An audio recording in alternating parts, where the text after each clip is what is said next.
Wow, this is a weird setup. I don't know what to think about either one of these, to be quite honest with you. I think we both had a weird reaction to two, like, at the same time. Mm-hmm. That was bizarre.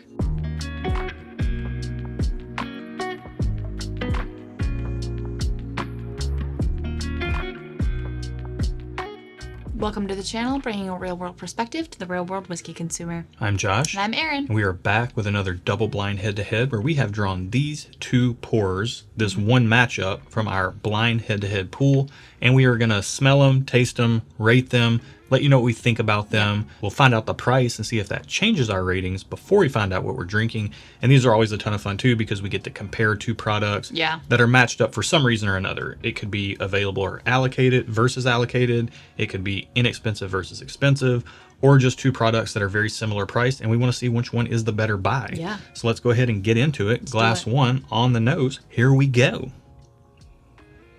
Ooh, this smells like sweetness. What kind of sweetness though? I don't know yet. I would say this smells like it has a little bit of like banana brown sugar sweetness to it. Yeah, I can't get banana. I'm so bad at that. More like a banana bread that whoever made the banana bread, went real light on the bananas. It's just a little bit in here. I mean, I feel like that's the main component of banana bread. Heavy on the brown sugar. Ready to sip it? Yep. Let's go. Ooh. This tastes like a cherry popsicle or something. Yeah, it's got some cherry flavor to it. I should mention we taste this way to eliminate the bias. This is why we do things blind, because we don't have labels or price or anything like that, any hype to build us up or, whatever on this glass. So the first sip in, I'm immediately transported to like a red cherry popsicle. It's very sweet, yeah. Red cherry popsicle is what popped into my mind, and it might be borderline too sweet for me. Really? Potentially. Well, you can never trust your first sip. Yep. That first one really came through with a lot of sweetness. Let's get a second sip. We usually get a little bit more oak when we do that. Yep. Let's see if this glass has it for us. I do get more oak, but it's like a popsicle stick of the red cherry popsicle. It's very specifically red popsicle. Yeah, and it's almost, the sweetness that's on there is almost saccharine sweet. I thought the second sip would tame down the sweetness. It brought it and up more for oak. me. It's even sweeter the second sip. I would say I like the flavor of it, but it's pretty sweet, and for me, I don't like to drink consecutive sips of super sweet liquids. Yeah, so you're saying you like the flavor, but the intensity of the sweetness is what would hold you back from really enjoying that. Yeah. So that is a distinction to make because I like the flavor too, but it is very, very sweet and not exactly to my flavor profile. You tend to like sweet things, but more towards the chocolate, Caramel vanilla side. Almost candy bar-esque sweetness, less of the like sugary popsicle-y sweetness. Yes, if I'm at the checkout at the grocery store and there's Skittles and Starburst and all that stuff, or there's Snickers and Milky Ways and Twix, I'm going towards the Snickers, Milky Ways, and Twix 9 out of 10 times. Yeah. Almost every time. Yeah. If you like the Skittles and the Starburst, this is your glass. For sure. It kind of tastes a little Skittly now that I'm thinking of that. Interesting. All right, let's get into glass 2 and see how it compares on the nose. To me, this smells somewhat similar to glass 1. However, it's got a little bit more earthiness to me. It's less sweet on the nose. Yeah. Initially, when I smelled it, the first thing I got was a sugary sweetness, but then immediately underneath that, I got a little bit more depth. What we were just talking about, those darker flavors, kind of reminded me a little bit of like buttered pancakes. Yeah, like I got a little bit of butterscotch and a little bit of grass. I'm not getting any grass or not a huge ton of earthiness. I'm just kind of getting that like buttered pancakes. They don't have syrup on them though. It's just buttered pancakes. It smells good. Let's get it on the palate. Okay. Whoa, what the what? Yeah, I don't know. What's going on with this thing? I don't know. I need another sip, like immediately. Okay, let's take another sip. Okay. That was weird. I'm confused. I don't know what it is. Yeah, I don't either. It does have a grassiness in it. At first, but then it's very sweet. And then to me, I got butterscotch at the end. Very interesting. Yeah. Like a buttered pancake at the end. Yeah. The weird thing that hit me with that first sip was that grassy note. I took a sip. It really confused me because you said you got it on the nose. I got it on the palate, but not on the nose. Ooh. And I didn't particularly love that, but it does also mellow out into a very almost saccharine sweet, just like glass 1. This one might be a little proofier than I think it might be because it's building heat. Yeah, the wild thing about these two is they have the same type of sweetness. They just go about it in a different way. So this is going to be really interesting. We need to spend some time with these for sure. Off camera, clearing our palates, starting with the second glass, going back to the first, see if that changes anything. Give them their just dues. We'll be back with some ratings, let you know what we think about them, find out the price, and do all that other stuff. See you in a second. All right, we definitely needed that time to figure out what the heck was going on with this matchup. Where'd you land? So as I was tasting glass 2, and then I went back to glass 1, glass 2, the overall taste I was getting was new shoe rubber.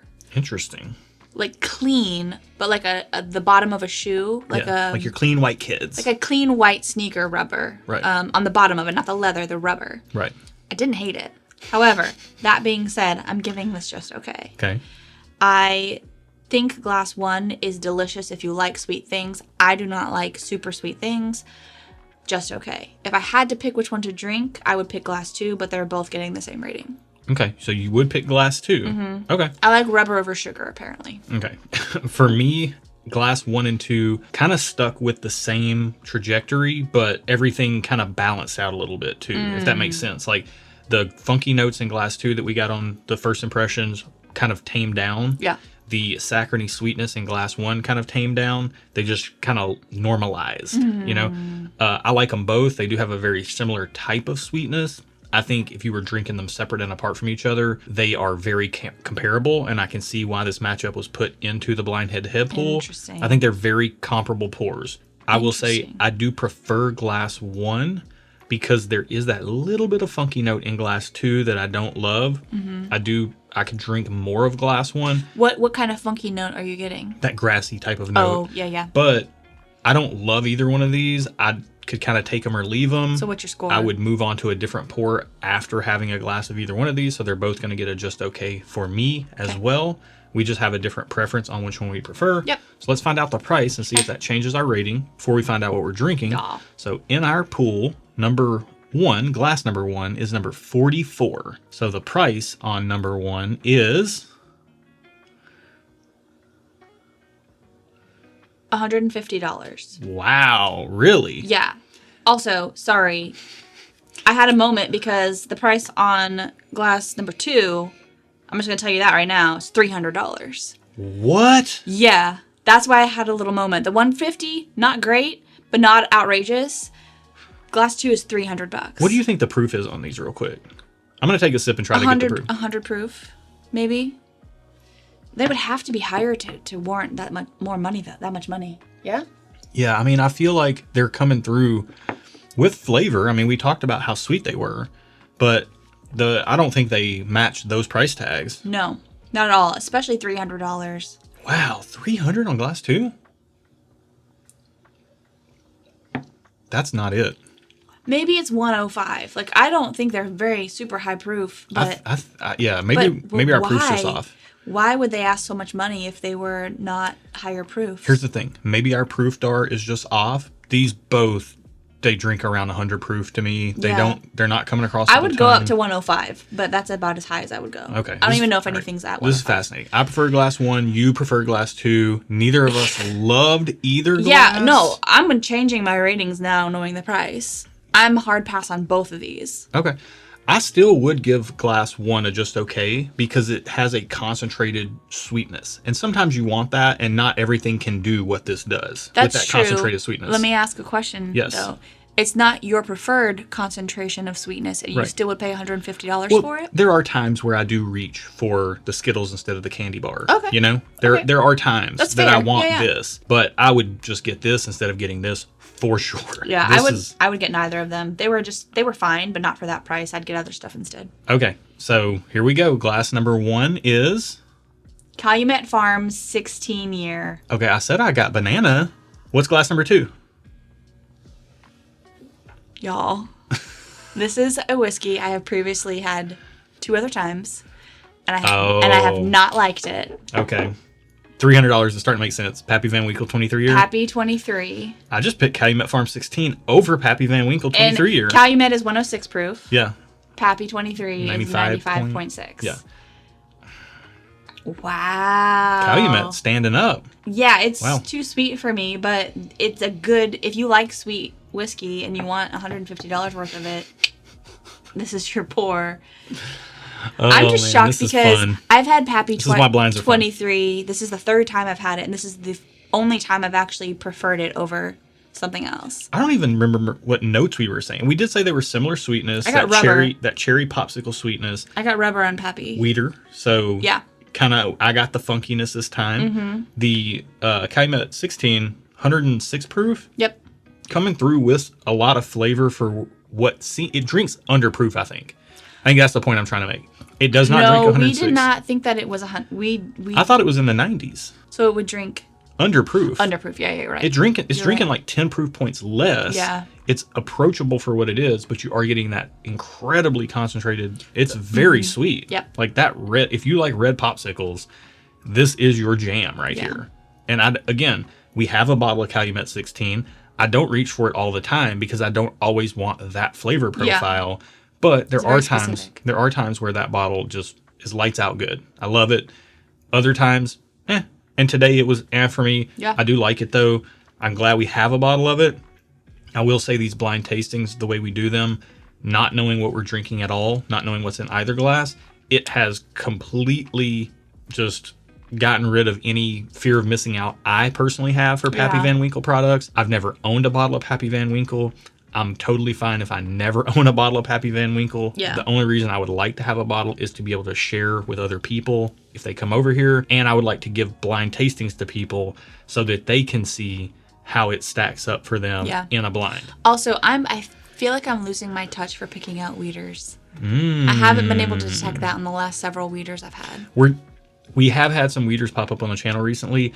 They are the outliers from typical shelf weeded products. You're even- dealing with the quote unquote cream of the crop Yeah. of weeded bourbons. But even this, before I've had the very first time I tried it, I knew it was a weeded bourbon. I could tell. And That's it was true. blind. You gave it to me blind. I didn't know what it was. Yeah. And I could tell that it was a weeded product. Tonight, I could not tell. This was fascinating. Yeah. You would think a bottle that people pay $5,000 or more for on secondary or price marked up stores, you would think that a bottle like that would stand out more than a $150 bottle of Calumet 16. This is why we do it blind, to remove all the bias. Yeah. Hopefully you liked this video. If you did, like it. And if you like this format, this style of content, subscribe to the channel if you're not already, because this is what we do over here. And we'd love for you to join us for a live stream. Hit that bell down there. It will let you know when we're going live. And speaking of live streams, in the month of October, we have our charity fundraiser. We do this every year. Every year that we've had the channel, we've done it in October. We've raised over $31,000 for mental health for an organization called To Write Love on Her Arms. And what they do is they do, like all mental health charities, they fight against the stigma around mental health, but they actually help people who need help. They help them find help. They give them ways to get direct help. It's huge. And they help everybody. They don't discriminate. They help everybody from young to old, military veterans, all kinds of stuff. Everybody. Yeah, it's a non-discriminatory disease, mental health. And we want to shed some light on that and know that the money that's being donated is going towards helping people who are reaching out. And the money that's donated is going to provide direct help to them. What we need are bottle donations to help raise those funds. So if you want to donate a bottle, you don't have to do anything with it. Just set it to the side. Send us an email at stuffandwhiskey@gmail.com. Let us know that you have a bottle set aside. We'll put you on a list. And then when we have our October live stream, we will draw winners. Yep. We will contact you with their information, link you guys up so that we can make arrangements and all that stuff. Hit us up at stuffandwhiskey@gmail.com if you want to be a part. Yep, that's it for today. Be good to each other. And until next time, Cheers. cheers.